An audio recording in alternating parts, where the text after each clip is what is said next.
Saw 6 that's about to come out, there's some interesting ideas about the ripple effect that that any individual's behavior, even if you're a bus driver or a, you know, as you bump up each day against other people, and that person then bumps against somebody else, the ripple effect that your behavior has on other people. I always try to go the opposite way with him and express his humanity. The events will speak for themselves. You know, the traps will be the traps. The experiences that those people are having will be, they speak for themselves. But only I can speak for him. And so I look forward to continuing to develop that character in a way that impresses me. And that can be done in a delicate way. And I truly expect that we've got a ways to go before that's completed. Jill is the love of John's life, and he is very deeply involved with her. Though on its face they seem quite apart now, I'm not entirely convinced that they are.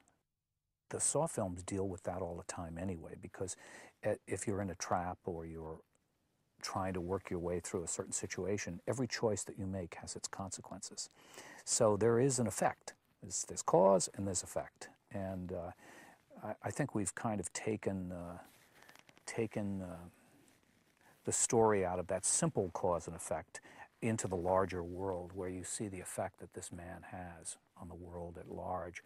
And there's an interesting story around William, played by the actor Peter Outerbridge, a Canadian actor of great talent, and he is really the centerpiece of Saw 6, and it's his journey and his relationship with John Kramer.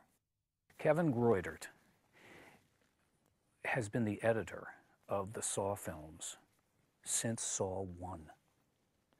So the rapid montage that you see at the end that ties all the clues together, and the feeling of the films as a whole, the texture of the films, the coloring of the films, is all in Kevin's hand.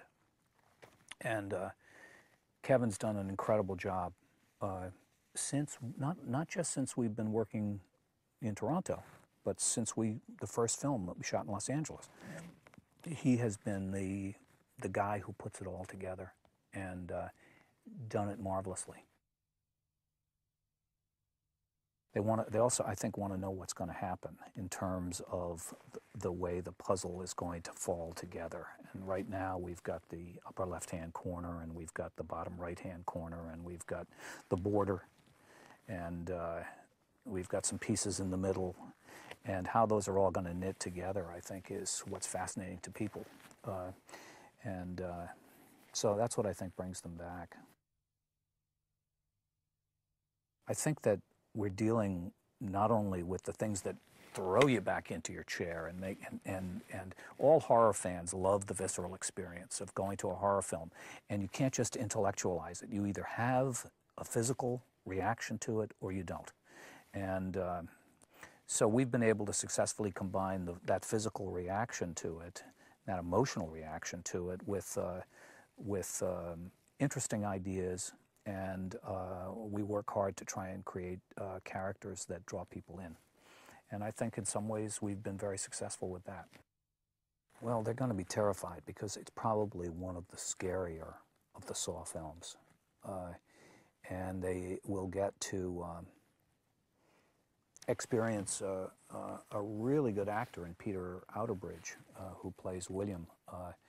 There's some really good performances in Saw 6. And you find out more about Hoffman. You find out more about Jill. Amanda's back. And there's some very interesting scenes with John Kramer. So if you're a Saw fan, it'll be a good experience for you.